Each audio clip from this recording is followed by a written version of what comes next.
안녕하십니까, 장재준입니다.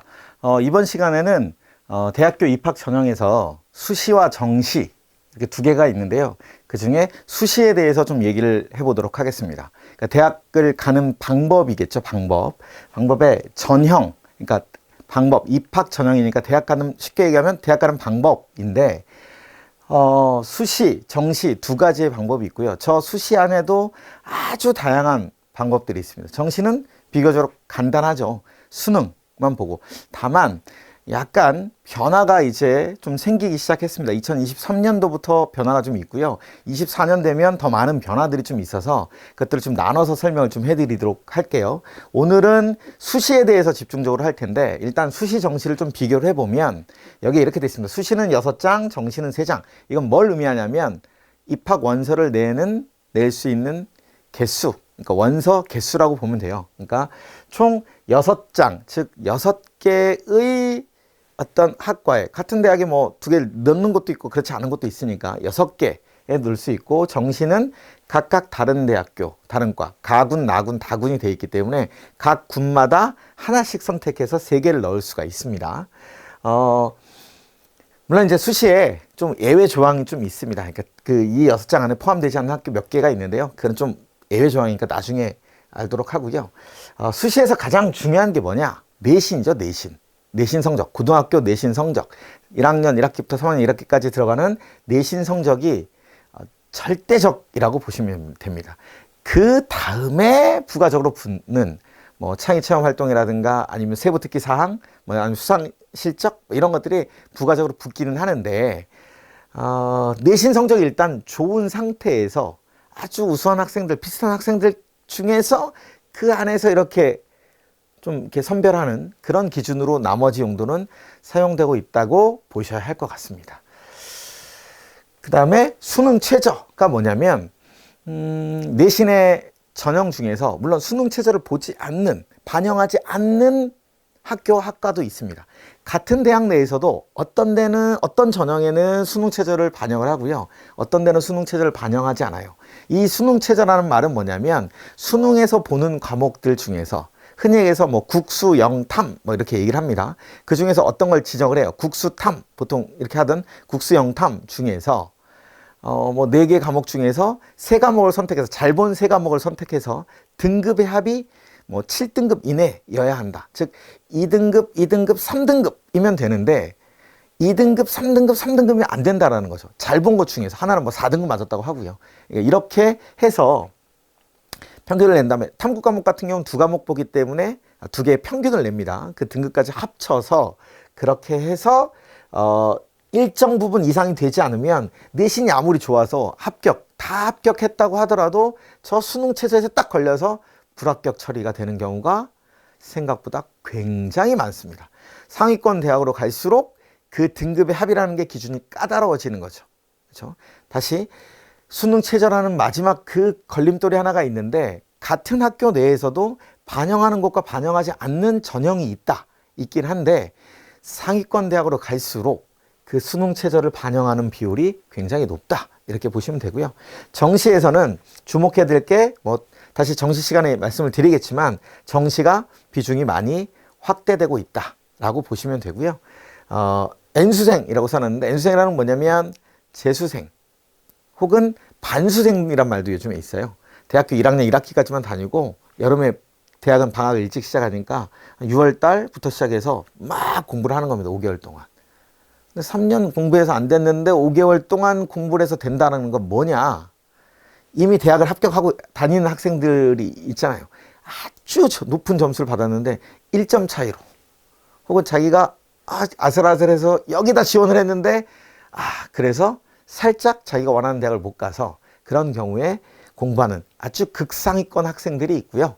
1년 내내 공부하는 재수생도 있고, 그 다음에 또 하는 삼수생도 있고, 뭐 있습니다.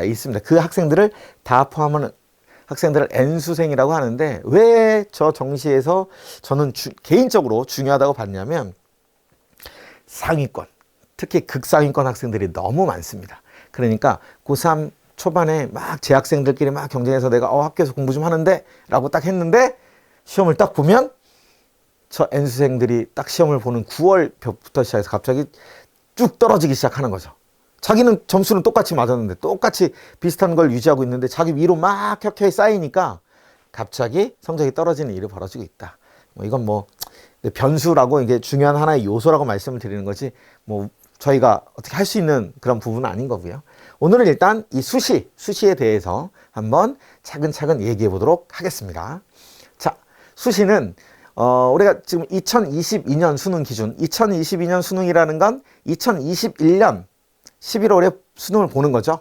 그러니까 2022 수능이라는 건 21년 현재 고3 학생들이 보는 수능을 얘기를 하는 겁니다.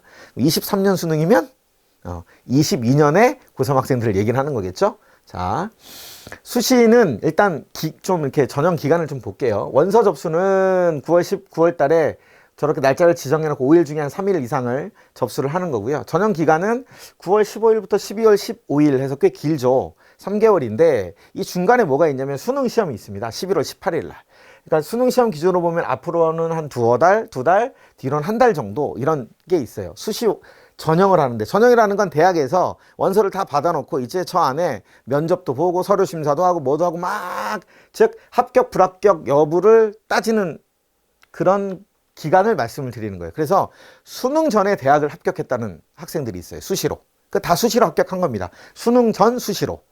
수능 이후에 보는 수시도 있다라는 거죠. 수능 이후에 합격 불합격 처리를 판단하는 그런 대학이 있는데 아까 최저라고 말씀드렸죠. 수능 최저라는 것. 그러니까 수능 이후에 발표하는 학교들은 수능 시험 성적 보고 그 수능 최저를 적용해서 그래서 합격 불합격을 정리하는 경우도 있기 때문에 그런 학교들이 좀 포진되어 있다. 이렇게 보시면 될 것 같아요.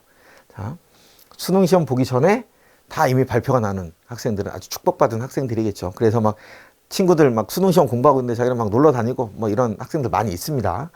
자, 수시 합격자 발표는 12월 16일까지, 15일 날까지 전형 기간을 다 마치고 16일까지는 발표를 한다 그러니까 그 전에 아마 좀 대충 끝나겠죠? 그죠? 합격자 발표를 하고 그다음에 등록은 12월 17일에서 20일까지 있습니다.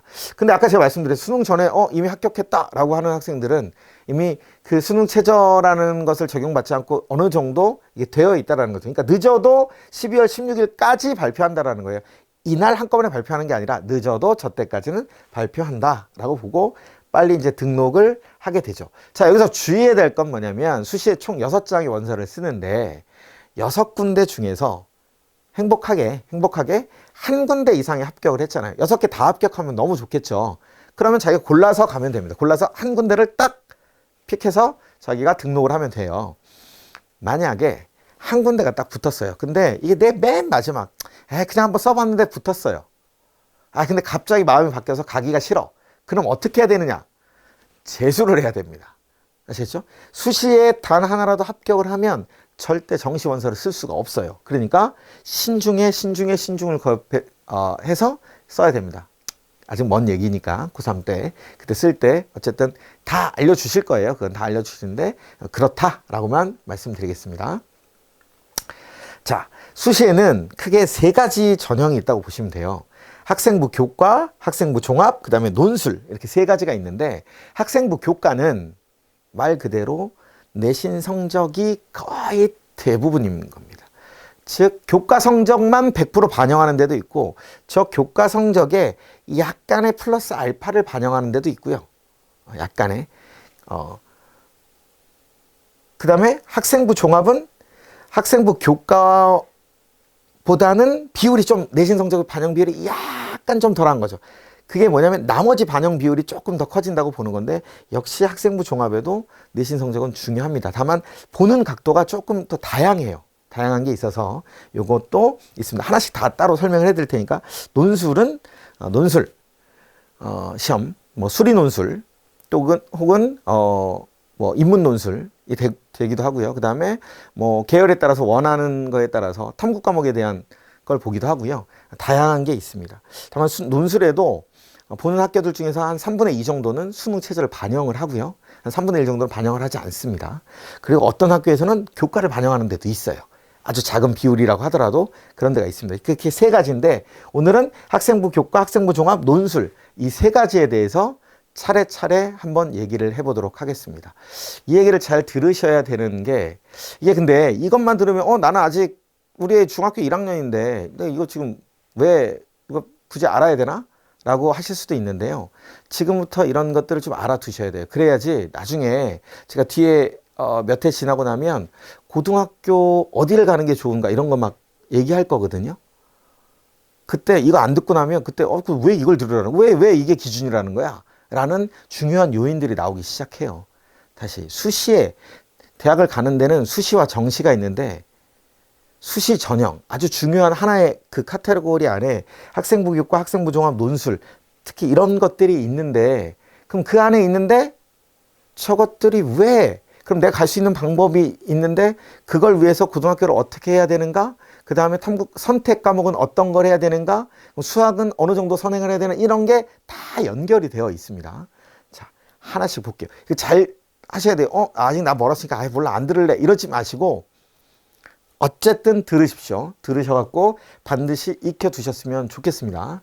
자, 볼게요. 학생부 교과는 뭐냐면 서류, 면접, 수능, 교과, 면접, 수능, 교과, 서류, 수능, 교과, 비교과, 수능, 교과 100, 수능, 교과, 면접, 교과, 서류 이렇게 막 쭉 있습니다. 이게 이렇게 교과 100까지 이게 뭐냐면 학생부 교과라고 하는 전형 안에도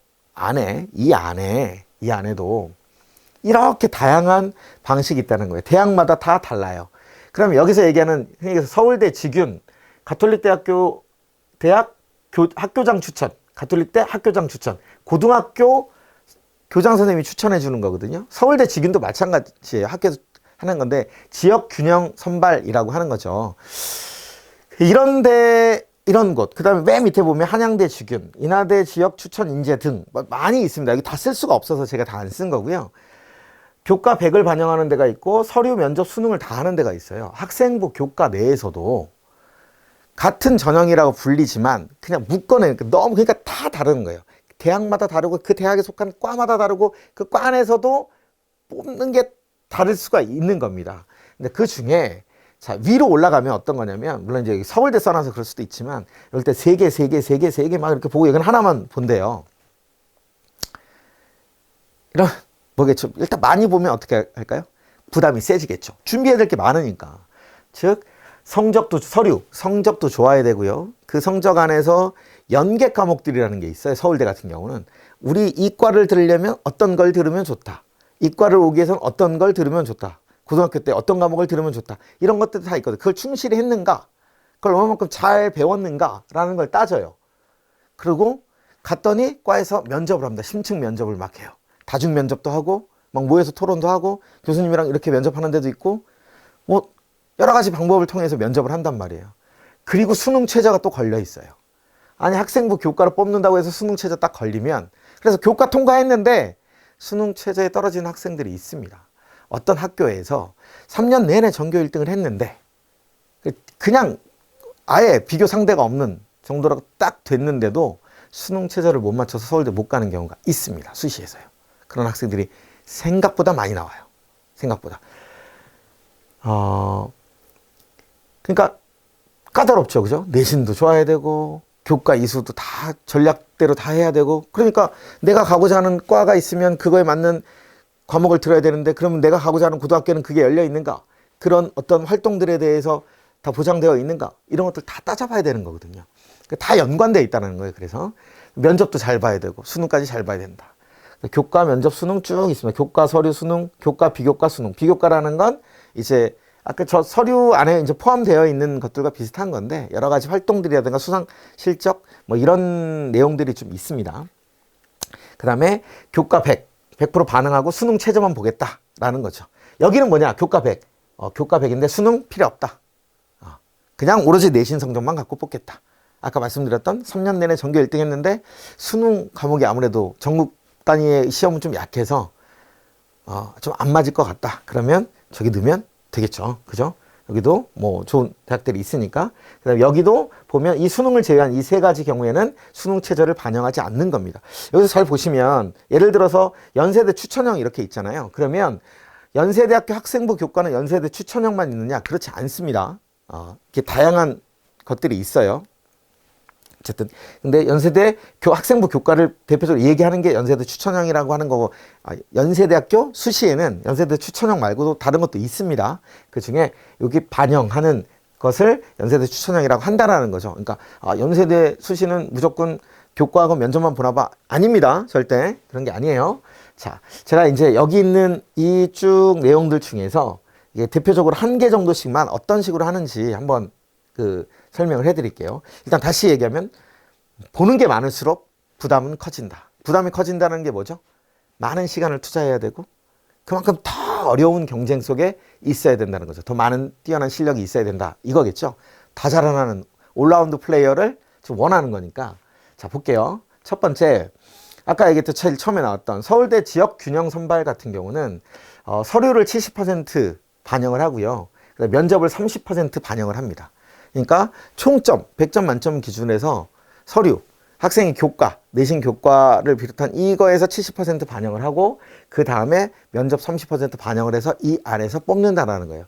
단 지역의 학교별로 각 고등학교별로 단 2명만 추천하게 돼 있습니다. 학교별로 2명. 그럼 간단하겠죠. 어떻게? 전교 1등, 2등. 1등, 2등. 이 2명에게 이 기회를 주겠죠. 당연히 상식적으로 보면 그게 가장, 물론 전교 1등 하는 학생이 나 수시로 가면 여기 좀 안 될 것 같으니까 그냥 난 정시로 갈래요? 안 쓸래요? 이럴 수도 있어요. 그런 경우는 거의 드물겠죠. 보험용으로라도 가지 않을까요? 근데 이제 어떤 경우에 발생하냐면 학교 내신이 너무 경쟁이 치열해서 내신 총 평점이 별로 안 좋은 경우가 있는 거죠. 막 그냥 1점 차이로 막 1, 2등 막 갈리고 전교 1등이라는 게 없고 이번에는 얘가 1등, 이번에 얘가 1등 막 이런 경우 막 있잖아요. 그런 경우에선 뭐 선택할 수도 있지만 거의 드물다고 봅니다. 거의 학교 총 내신 총 해서 1, 2등 이 2명이 갈 확률이 높다 이렇게 보시면 되고요. 수능 최저를 본다.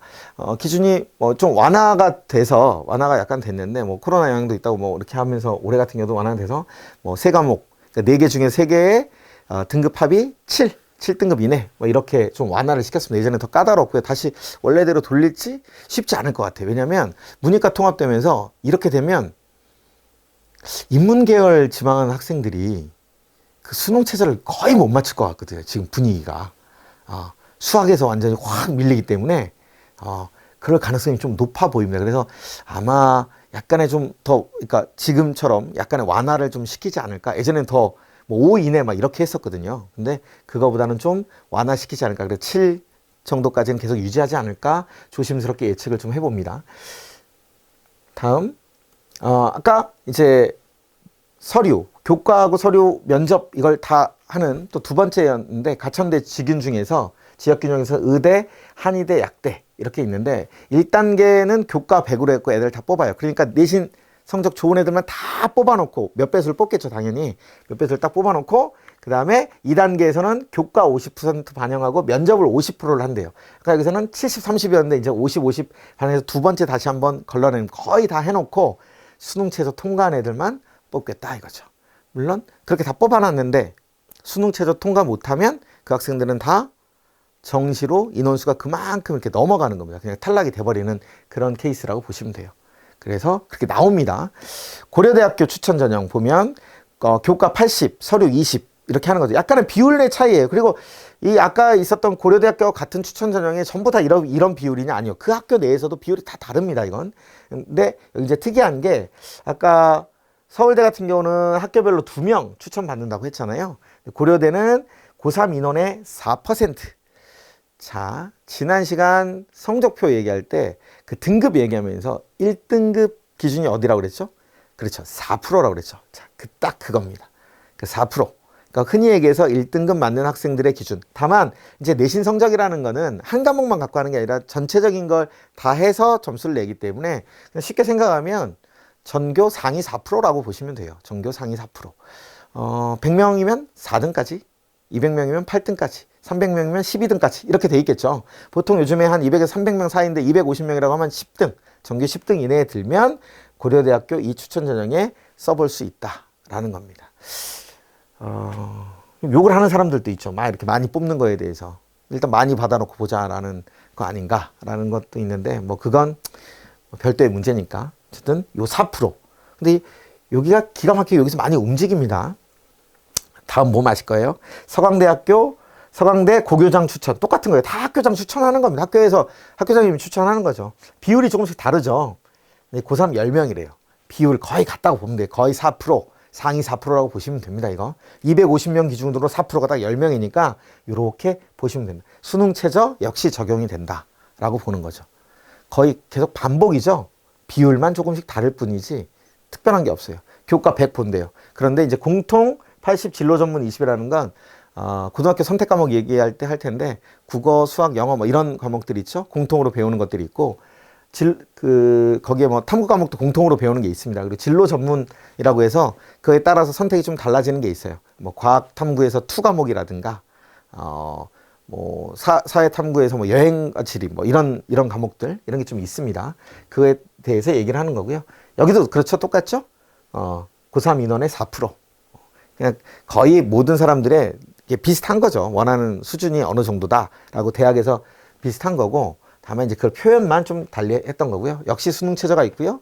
연세대 추천형 보면 1단계에서는 교과 100으로 해서 다 뽑습니다. 앞으로도 여기는 그냥 교과 100에서 끝난 거죠. 1단계에서. 2단계가 한 번 더 있어요. 면접을 본다는 거죠. 앞에서도 면접이 있었죠. 그죠?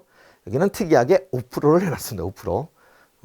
그냥 따라가기 싫었나 봐요. 앞에 고려대학교 먼저 해서 그랬는지 따라가기 싫어서 하고, 큰 차이는 수능 최저를 보지 않는다라는 거죠. 그러니까 사실은 여기서 다 끝나는 거죠. 교과와 면접에서 다 끝나는 전형이다라고 보시면 돼요. 일단 1차 통과하고 1단계를 통과할 정도면 내신 성적이 엄청나게 좋은 거죠. 다만 좀 폭을 넓게 잡아둘 수 있습니다. 자기네 목표치에 따라서. 그러니까 지원하는 학생이 별로 없어요. 그럴 수 있잖아요. 지원하는 학생이 별로 없는데 뭐 2배수를 뽑겠다, 정원에 2배수를 뽑겠다, 4배수를 뽑겠다라고 했으면 그만큼까지 그냥 성적으로 잘라버리는 거죠. 딱 내신 등급으로 딱 자르고 그 다음에 와서 그 학생들 다 불러다 놓고 면접을 봐서 앞에 성적 60%, 그 다음에 면접 40% 반영해서 하겠다라는 겁니다. 그런데 고3의 5% 이내는 다 쓸 수 있다라고 했으니까 못하는 학생이 1단계 교과가 그렇게 낮은 학생은 없을 겁니다. 특목고에서 내신 따기 힘든 그런 곳에서 일부가 좀 등장을 하겠죠. 여기만 통과하면 여기는 수능 최저가 없으니까 괜찮다. 근데 학교에서 5% 안에 들 학생들이면 수능 최저 그쵸? 맞출 수 있는 학생이 있지만 못 맞추는 학생이 전국적으로 보면 훨씬 많습니다. 그죠? 어떤 데는 넘쳐날 거고요. 어떤 데는 한참 모자랄 겁니다. 어쨌든 격차가 좀 있기 때문에 경희대 학생부 다 이제 같은 말이니까 교과, 비교과, 뭐 과학과 종합평가 하고, 여기는 이제 특이하게 인문둘 올해 기준으로 했기 때문에 인문둘, 자연셋, 예체능 하나 추천할 수 있답니다. 그럼 여기도 자 예체능은 아무나 가는 게 아니니까 하는 학생들만 하는 거니까 딱 가려놓고 보면 5명이죠. 그죠? 앞에서 다 똑같아요, 지금. 비율이. 좀 비교적 좀 적은 편인 거죠, 여기는. 적은 편이죠. 5명 정도만 할 수 있다. 수능 최저 역시 존재하고요. 한 반 정도, 일반적인 학교들이 한 반 정도만 추천을 받는다라는 거고요. 한양대 지교는 교과 그냥 100으로 가는 겁니다. 교과 100. 내신 성적, 오로지 내신 성적. 딴 거 안 보겠다. 너 내신 성적만 좋으면 그냥 다 받아주겠다. 그냥 그 순으로 딱 컷하겠다라고 보시면 돼요. 제 자료를 여기다가 안 넣었어요. 일부러 막 충격 받으실까봐 그 커트라인 입시 결과가 있거든요. 내신 어느 정도만 가면 되는지. 대체로 그냥 1.0, 1.1, 1.2 이 정도에서 학생부 교과는 다 끝난다고 보시면 됩니다. 가고 싶은 대학에 내가 가고 싶은, 우리가 흔히 가고 싶어하는, 많은 사람들이 가고 싶어하는 그런 대학들은 1점대 초반대에서 다 끝납니다. 이 1점대 초반대라는 게 얼마나 어려운 거냐면 전 과목을 3학년 1학기까지 총 5학기 동안 막 이렇게 배점이 있는데 비율이 있긴 한데 쭉 해서 거의 모든 과목에 1등을 받고 하나 정도, 2개 정도 그냥 2등급 나오는 그 정도? 계산 좀 해봐야겠습니다만 그 정도라고 보시면 돼요. 어마어마하겠죠. 그죠? 고3의 11%까지 여기는 재수생 포함해서 11%까지 받는다. 약간 이제 뭐 그래 니네 힘들게 저러 가지 말고 우리로도 좀 와. 뭐 이런 성향이 좀 보이죠. 수능 최저도 보지 않습니다. 그냥 교과만 오로지 딱 한다. 비율도 좀 폭넓게 잡아놨다. 그런데 또 11%까지 하면 왜냐면 이런 거거든요. 한 4%까지 4% 안에 들면 혹은 전교 1, 2등 일단 이렇게 쉽게 생각해서 전교 1등, 2등은 서울대를 쓸 거고요. 그죠? 직윤을 쓸 거예요. 그럼 4%면 아까 대략 10등까지니까 한 3등부터 10등까지는 고려대 쓰겠죠? 연세대도 쓸 거고요. 그죠? 서강대도 쓸 거고 성균관대도 쓸 거고 그렇게 하면 걔네들은 어차피 한양대 잘 안 쓴다 이렇게 만약에 얘를 생각을 한다면 학교에서 만약에 그렇게 판단을 했다면 더군다나 우리는 수능 최저도 없앴어 라고 한다면 그렇게 우수한 학생들을 일단 하겠다라는 거죠. 해보겠다라는 거죠. 이렇게. 다만 11% 들어서는 합격하기 힘들다고 봅니다. 제가 보기엔 11%면 2등급까지거든요. 내신 2등급까지인데 뭐 전과목 2등급이라고 하는데 어쨌든 총점을 내서 2등급이면 대략 11% 200명 기준으로 보면 한 20등 가기 힘들죠. 어떤 특별한 고등학교 강남에서 아주 잘하는 고등학교 가능하죠. 그죠? 잘하는 학생들 많이 몰려 있는데 그런데 가능할 수 있습니다. 특목고에서 가능할 수 있어요. 그렇지 않고 일반적인 그냥 보편적인 동네에서 학교에서는 좀 쉽지 않다고 봅니다. 그거는. 자, 다음은 학생부 종합을 볼게요. 다시 학생부 종합 넘어가죠. 학생부 교과는 막 서류, 면접, 뭐 수능, 최저 막 다 있는데 핵심은 어디라고요? 일단 내신 성적. 다시 내신 성적이 높으면 선택의 폭이 넓다. 다만 그래 놓고 나서 수능 최저를 맞추기 위해서 수능 공부도 소홀히 하면 안 된다. 기준이 높은 대학에 갈수록 그렇다라는 겁니다. 학생부 종합은 흔히 학종이라고 해서 뭐 뉴스에도 많이 나오고 뭐 이게 학종이 공정하냐 안 하냐부터 시작해서 많은 이야기거리들이 있고요. 이름도 되게 다양합니다. 이름도 너무 다양해서 학교마다 다 달라요. 그래서 학교에 무슨 전형이 있대? 학생부 교과 내신 말고 다른 것도 다 본데 그럼 학종이다 라고 이렇게 보시면 돼요. 학생부 종합. 여기 또 쭉 볼게요. 서류, 수능, 면접, 서류, 수능, 서류, 면접. 그러니까 서류, 수능, 면접에서 수능이 있다라는 건 뭐냐? 다시 수능 최저가 있다라는 거고요. 서류라는 것은 이제 교과 과목 플러스 알파. 다시 교과 과목 그 다음에 이게 아니라 교과 성적 플러스 알파. 다만 이 교과 성적이 학생부 교과만큼 아주 높지는 않은데 약간의 좀 여유는 있다. 그래서 나머지에서 좀 커버할 수 있는 여력이 있다라는 게 이제 학생부 종합이라고 보시면 돼요. 저기 있는 서류, 면접. 여기 같은 경우는 수능이 없죠. 그죠? 수능 최저가 이렇게 보면 서류 플러스 면접 이렇게 돼 있습니다. 그런데 수능 최저를 적용하는 것들에 어쨌든 그냥 뽑는데 기본적으로 서류 내에서 내신 성적이 굉장히 높게 되니까 여기 이렇게 오해하시면 안 돼요. 서울대 일반 전형에 그런 게 없네? 그러면 저기는 내가 내신이 좀 안 좋아도 갈 수 있을까? 말도 안 되는 소리죠. 이미 서류에 근데 수능을 좀 못 봐도 갈 수 있지 않을까? 말도 안 되죠. 내신 성적이 안 좋은 애가 수능 안 돼요. 말이 안 되는 생각. 이거 대부분 다 반영되어 있다라고 보시고 다만 약간의 여지를 좀 뒀다는 거고요. 서울대 같은 경우는 2024년 제가 아마 다음 시간 정도에 설명을 할 것 같은데 2024년 계획에 보면 정시에도 교과 성적을 반영하게끔 이렇게 해놨습니다. 교과 성적을. 그럼 그때 가서 자세하게 설명해 드릴게요. 그러니까 어쨌든 지금 현재 이런 것들이 있다. 이렇게 보시면 이제 이런 거 각 학교마다 이제 붙어 있는 이화여대 미래인재. 그다음에 쭉 보면 건국대 KU, 경희대 네오르네상스, 동국대 두드림, 숙명인재 2. 숙명인재 여대는 숙명인재 2는 서류 플러스 면접을 보는데요. 1 같은 경우는 서류만 봐요. 그러니까 같은 이게 전형에 학생부 종합 전형에도 두 개가 있는 거예요. 그래서 이거는 서류만, 이거는 서류 플러스 면접. 각각 다르다는 거죠. 그러니까 지금 나는 어디에 어느 대학에 어떤 전형으로 갈 거라고 생각하는 건 다 착각인 겁니다. 딱 하나만 가는 거죠. 나는 그냥 학생부 교과로 그냥 오로지 처음부터 끝까지 딱 전교 1등을 단 한 번도 놓치지 않고 해서 그래서 갈 거야. 이건 맞는 말이에요. 그럼 갈 수 있습니다. 그렇지 않은 건 아직 좀 이르다라는 겁니다.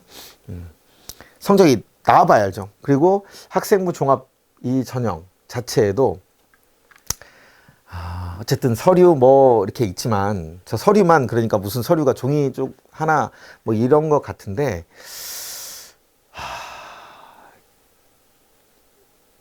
내신 성적이 좋지 않은 학생한테 학교에서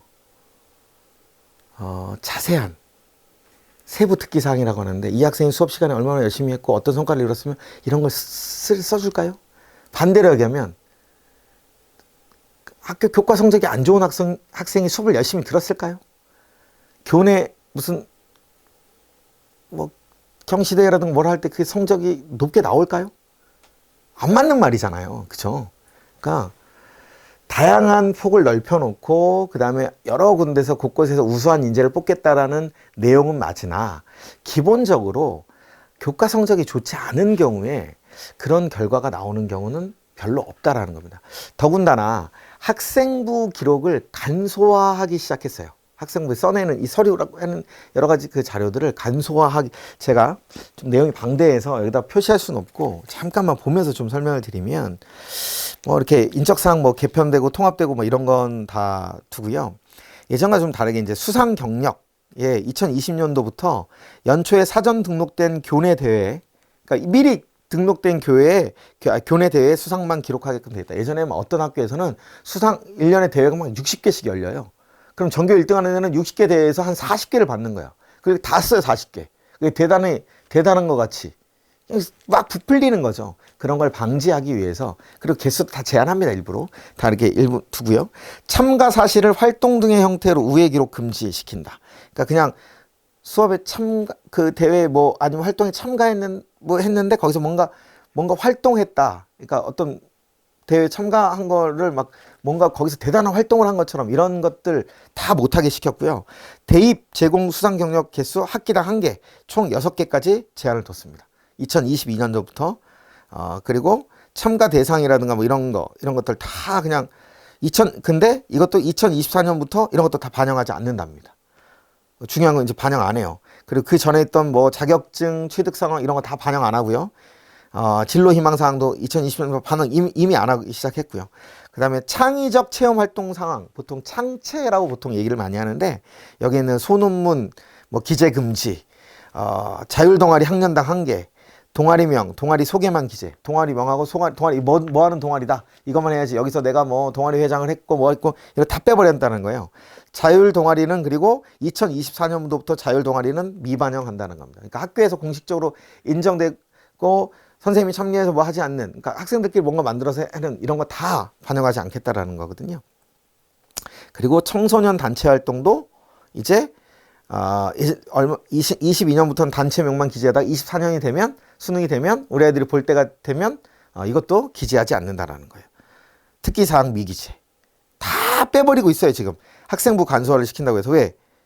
이게 막 너무 많이 해갖고 그 불공정한 것들을 막 나타낸다고 하기 때문에 영재 발명교육 실적도 미반영하고 점점 가면 갈수록 이게 다 없어진다는 거예요. 독서활동 상황 이것도 2024년부터 반영하지 않기로 이렇게 계속 학생부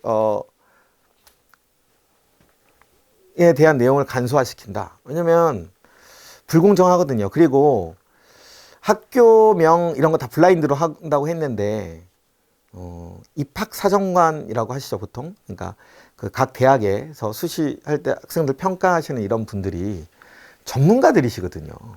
그분들이 동아리 이름 들으면 얘 어느 학교인지 다 알아요. 다 안다고요, 이미. 그걸 나타내기 위해서 하는 거, 그걸 이미 다 알고 있어. 얘가 그러면 어느 고등학교에 있으니까 이 고등학교 애들은 좀 우수한 애들이 많으니까 여길 뽑아야지. 라는 걸 이미 사인을 주는 거거든요. 그런 걸 다 막아버리겠다는 거예요, 이제. 그런 활동들. 그리고 너무 방대하게 독점하는 어떤 수상 경력 이런 것들도 다 간소화시키겠다. 이런 거죠. 그러면 이제 학생부 종합에서 어쨌든 서류를 쓰는데, 생각해 보시면 합격 가능성이 높은 아이들에게 학교에서도 전폭적 지원을 하지 않을까요? 그렇겠죠, 당연히. 가능성이 높은 아이들에게 전폭적 지원을 한다. 그 말은 교과목 선생님이 아예 세부 특기 사항도 자세하게 써주실 거고, 좋은 말로 수업 태도 열심히 하고 어떤 발표 뭐 잘하고 항상 적극적으로 임하고 과제 수행 능력 좋고 이런 것들 다 해야 할 거 아니에요. 전교 1등하는 학생이 잠깐 졸았다고 이 학생은 수업 시간에 잘 존다 이렇게 쓸 수 있을까요? 저는 그렇게 못할 것 같아요. 그렇게 하면 교과목 선생님이 그렇게 하시면 저 위에 교감 선생님, 교장 선생님 올라가서 바로 이렇게 다시 써 이렇게 되지 않을까요? 그렇게 조심스럽게 예측해 보면 이게 너무 위험한 발언인지 모르겠는데 그럴 것 같아요. 제가 보기엔.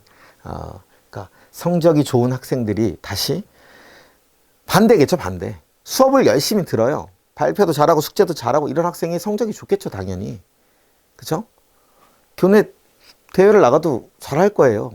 그 학생들이 적극적으로 움직이니까 뭔가를 해도 계속 좀 잘 하는 거죠. 물론 뭐 동아리 활동이나 아이의 성격상 뭐 이런 거 못할 수도 있어요. 그런 거는 잘 못할 수도 있지만 모든 걸 다 잘하는 건 아니지만 어쨌든 수업해도 좋고 과제 열심히 하는 애가 성적 좋은 건 맞잖아요. 그죠? 그러니까 그게 다 하나라고 보는 거죠. 그런 것들이 다 일치할 것이다. 그리고 수능을 역시 수능 최저를 보는 이런 곳들에 보면 결국 그 성적을 무시하지 못한다. 다만 그 폭을 약간 더 열어준 거다라고 보는 거죠. 약간 더 열어준 거다라고 그렇게 보시면 될 것 같아요. 어쨌든 성실하고 우수한 학생들, 성적이 우수한 학생들을 뽑겠다라는 거죠. 마지막으로 논술인데요. 논술은 2023년 수능에서 11,016명을 뽑기로 되어 있답니다. 총 36개 학교에서 대학에서 논술을 실시하고 있는데 물론 이제 점점 뭐 줄어들 수도 있고 늘어날 수도 있어요. 그것도 막 왔다 갔다 조금씩 하니까. 근데 이 중에 수능 최저 그냥 간단하게 수능 최저 반영하는 학교가 22개 학교고요. 반영하지 않는 학교가 14개 학교예요. 이렇게 되어 있습니다. 아까 제가 3분의 2와 3분의 1 정도 된다고 하는데 대략 이렇게 보시면 되겠죠.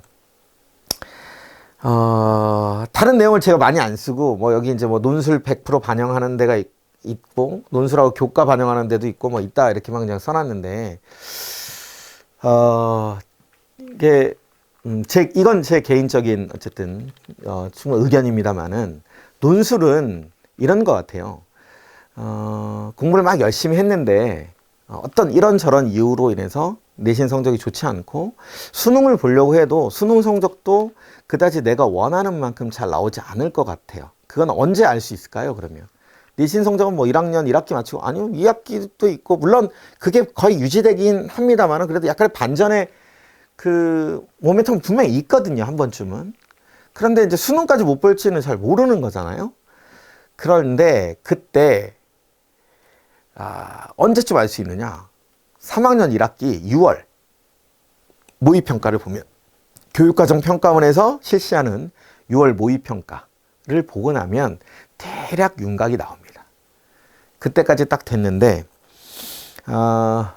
내신 성적 즉 수시에서 학생부 교과나 학생부 종합 안 되고 정시로 수능으로도 힘들다. 그런데 난 꼭 이 학교를 가고 싶어. 여기 있는 여기에 물론 저 학교에서 뭐 논술을 다 뽑는 건 모든 과에서 뽑는 건 아니니까 뽑는 과가 있을 거 아니에요. 거기에서 뽑겠다라고 생각을 한다면 거기를 꼭 가고 싶다 그러면 그때 한번 도전해 보는 거죠. 마지막으로 그러한 과정이라고 생각을 합니다.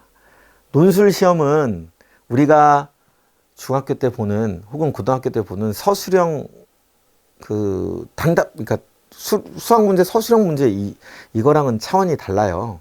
논술 문제는 종합적인 사고력을 요구하고요. 예를 들면 수리 논술에서는 기본적으로 미적분이라든가 뭐 이런 것들을 이해하지 못하면 혹은 최소한 수원 수투에 대해서 완벽하게 이해하지 못하면 그리고 통계의 어떤 표를 이해하지 못하면 풀지 못하는 것들이 많이 있습니다. 탐구 과목에서도 꽤 높은 수준을 요구하고요. 인문에서도 마찬가지예요. 아주 물론 그것만 한 과목만 이렇게 파서 하겠다 할 수도 있어요. 근데 제가 분명히 말씀드리지만 마지막 일단 공부 안 하는 나를 반성하면서 다시 재수는 절대 할 수 없고 그럴 때 한번 시도해 보는 그런 게 있어요. 이 전형 말고 또 다른 방법도 사실은 있습니다. 좀 더 눈높이를 낮추면. 근데 논술로 그래도 좀 좋은 대학을 학생부 내신이나 수능이 안 좋은 상태에서 논술로라도 좋은 대학을 가고 싶다면 여기 좀 가고 싶은 대학들이 있잖아요. 여기 성대, 서강대, 중앙대, 뭐 경희대, 뭐 연대, 한양대 쭉 있잖아요. 이런 데들 가고 싶다면 그때 해보는 겁니다. 그때 모집 인원이 많지는 않습니다. 전체 36개에서 저 정도 뽑는 거니까 아주 많지는 않아요. 그래서 지금 막 그 중학교 때 혹은 고등학교 1학년 들어가면서 아, 난 논술을 해야지. 뭐 2학년 마치고 2학년 때쯤부터 논술하고 다니는 학생들이 있는데 저는 바람직하지 않다고 생각을 합니다. 전국에 계신 논술 선생님들이 저를 욕할지 모르겠는데 그분들이 뭐 이 방송을 보지는 않을 거고 제 생각에는 3학년 1학기 모의평가가 끝나고 난 다음에 마지막으로 선택하는 하나의 도구 정도로 생각하고 이건 머릿속에서 지워둔다. 그러니까 앞에 있었던 학생부 교과, 학생부 종합. 사실 이것도 좀 지나 보고요. 학생부 교과. 그러니까 이렇게 길게 설명했는데 전부 모든 학생 한 명 한 명이 다 다르거든요. 그러니까 그 학생이 갖고 있는 내신 성적이 다르고 가고 싶은 대학이 다르고 가고 싶은 과가 다르고 환경이 다 다르잖아요. 주어진 조건이 다 다른 거죠. 그럼 그때 가서 알 수 있어요. 몰라요. 수시 원서 쓰기 전에 상담을 하면서 어느 정도 나오니까 학교에서 선생님께서 이렇게 진로 상담하시면서 이렇게 썼으면 좋겠다라고 얘기하고 다른데 사교육 업체에서도 와갖고 얘기하면 이렇게 써주고 저도 이렇게 상담을 해주는데 보면 사실은 점수가 좋으면 내신 좋으면 되게 마음이 편해요. 야 골라 아무데나 가 딱 이렇게 하지만 그렇지 않은 경우는 제가 제일 처음 물어보는 말이 어머님이랑 학생이랑 있을 때 물어보는 말이 이거거든요. 재수할 의향이 있으십니까? 이렇게. 그거부터 물어보게 돼 있어요. 성적이 안 좋으면. 어쩔 수 없는 거잖아요. 그러니까 굉장히 길게 얘기했는데 사실은 되게 허무할 수도 있는데 수시 공부를 열심히 해야 된다. 내신 성적을 잘 받아야 된다. 그러기 위해서 아주 열심히 공부해야 된다. 중학교 때부터 중학교 때부터 어쨌든 공부를 열심히 해야 되는데 좀 효율적으로 해야 되고요. 그래서 고등학교 선택도 아주 중요하다. 요 두 가지 주제는 또 별도로 좀 길게 얘기되기 때문에 좀 빼서 얘기하도록 하겠습니다. 참고로 이거 하나만 말씀을 드릴게요. 자료를 보고 제가 머리가 좀 나빠서 외워야 되는데 2023년도 이제 발표가 이제 그렇게 나거든요. 2023년 서울대학교 입학 전형이 이제 발표가 나는 거예요. 내년에는 2024년도 거를 발표하고, 그러니까 2년 전에 이렇게 보통 발표를 하는데, 방금 말씀드렸던 그 서울대 수시에 두 가지가 있었죠.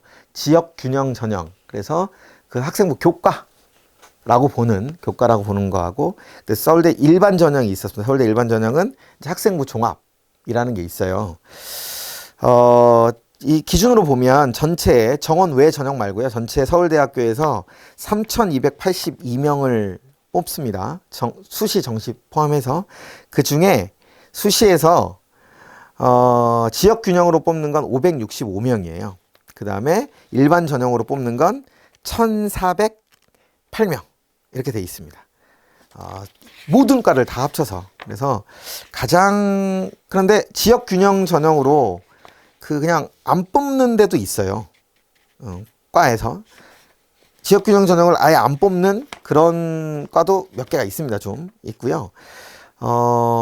가장 관심이 가실 만한 대학교 목표는 항상 높아야 되니까 지금 뭐 이제 중학생 이제 뭐 고1 이 정도 됐으면 목표는 높게 잡아야 되니까 서울대 의대겠죠, 당연히. 전국에서 공부 제일 잘하는 학생들이 간다는 서울대 의대 지역균형으로는 42명. 그 다음에 일반 전형으로 53명 뽑습니다. 정시에서는 40명 뽑아요. 정원이 135명이거든요. 그러니까 수시로 95명 뽑는 거죠. 42명. 그러면 아까 말씀드렸지만 지역균형이 내신 성적을 보고 뽑는 데라고 했잖아요. 42명을 뽑으면 그 42명에 막 한 뭐 3배, 4배 왔다고 하면 120명 하면 이 아이들의 내신 성적이 과연 어떨까요? 어마어마하겠죠, 그죠? 아주 뭐 저런 얘기를 해 그러실 수도 있지만 하나의 기준이 되는 거예요. 가장 높은 것을 기준으로 잡으면 그 다음부터 차곡차곡 내려오게끔 돼 있거든요. 자꾸 왜 서울대 얘기하느냐? 서울대밖에 몰라요가 아니라 서울대를 기준으로 하면 그 다음에 연세대, 고려대, 뭐 서강대 이런 학교들이 차곡차곡 그걸 기준으로 삼아서 약간의 학교 상황에 맞게끔 변형을 해서 운영을 하겠죠. 물론 이제 각각의 의대들이 있으니까. 하지만 여러 가지 세부 내용, 반영 비율이 조금씩 다르고 뭐가 다르다고 하더라도 결국 또다시 강조하지만 수시에서는 내신 성적이 좋아야 됩니다. 그러니까 공부는 흔히 얘기해서 가성비 있게 해야 되는 거예요. 우리에겐 24시간밖에 없기 때문에 그 시간에 잠도 자야 되고 밥도 먹어야 되고 다 해야 되는데 최대한의 공부를 한다면, 예를 들어서 내 10시간을 공부한다면, 투자한다고 하면 10시간만 해서는 안 될 것 같긴 한데 10시간을 공부한다고 하면 10시간을 공부해서 20시간의 효과를 누리는 사람이 있고 10시간을 공부해서 5시간의 효과를 누리는 사람이 있잖아요. 그렇죠? 그럼 어떤 걸 선택해야 되죠? 20시간의 효과를 누리는 삶을 선택해야 돼요. 머리가 좋아서 이런 게 아니라 불필요한 것들을 안 해야죠. 그렇죠? 반드시 필요한 것만 해야 된다라는 겁니다. 수시에 대해서 길게 얘기했는데 무슨 전형이 있고 비율이 어떻게 되고 이런 거 다 잊어버리셔도 되는데, 대학교 수시라는 것은 내신 성적 좋은 애들이 선택하는 거구나. 그리고 나쁠수록 밀리는구나 라고 생각하시면 됩니다. 아시겠죠? 6장 쓴다고 했잖아요. 어떤 학교에서 상위권 대학 막 앞에다 막 좋은 결과 좋은 막 붙여놓죠. 가끔 정원보다 많이 붙여놓는 데가 있거든요. 어떤 거냐? 저 1등 하는 애가 6개 다 붙은 거죠. 서울대, 연대, 고대 막 다 붙은 거예요. 다 붙어갖고 그 학교에 다 포함되어 있는 거죠. 자, 그런 행복한 고민을 하시길 바라겠습니다. 다음 시간에는 정시에 대해서 한번 얘기해 보도록 하겠습니다. 네, 감사합니다.